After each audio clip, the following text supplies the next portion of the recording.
Arkad bu'a karaa gobeellee goromsi maala raase sangaan dalluura raase rabbii bilisummaa tana qabu bilisummaa nu dharraase fayyaa arkad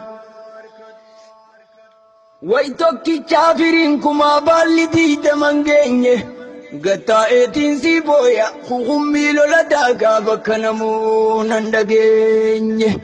fayyaa arkad wa ilma baana libaase kan maqaan aliyyeedha boolla guutuu haddaaraa garri jalaa biyyeedha fayyaa day mul'ata yoon gayraa waan bahu baalliniisi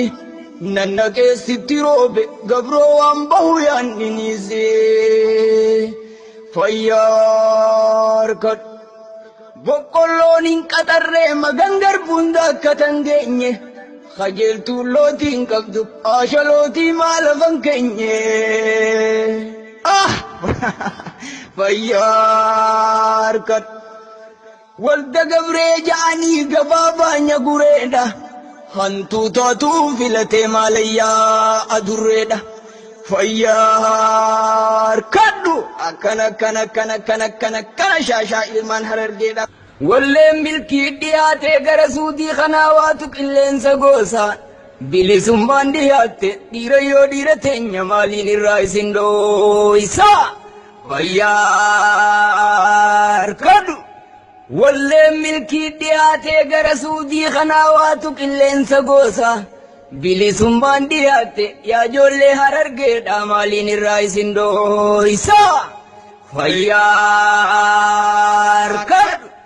geeyrarii dhiira sossoosii luinna garaa hollachiisi uffadhu aadaa teeti jaarraan dhaloota keeti obboleettii gurbaa jeyna kukummii lola daagaa ililchi guyyaan keeti fayyaa arkadhu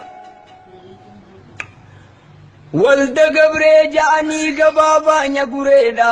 hantuu taatuu filate dhiira yoo dhiira teenya maalayyaa adurreedha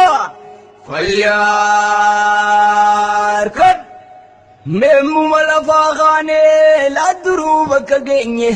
yookaan awwajji teenye dhiira yoo dhiira teenya kaayyoo galmaan gayuu gatteenye fayyaa arkad way namni lama guuzaa sadi guuza guddaadha tokkollee namaa oolu dhiira yoo dhiira teenya gurri guuzaa guddaadha fayyaa arkad mul'ata yoon qayraa waan bahu gaalliniisi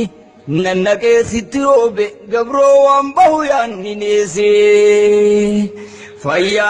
fayyaa arkad umar kuulleen fadisii abdulleen ammarree isaa bakka garaan jaallatu ijoollee harargee bira miilumaa nama geessaa fayyaa arkad boqqolloon hin qaxarree magan garbuun akka tangeenye qajeeltuun lootiin qabdu himaa lafan keenye fayyaa arkadhu durii nam lamaan dhooyraa dhooyramu maali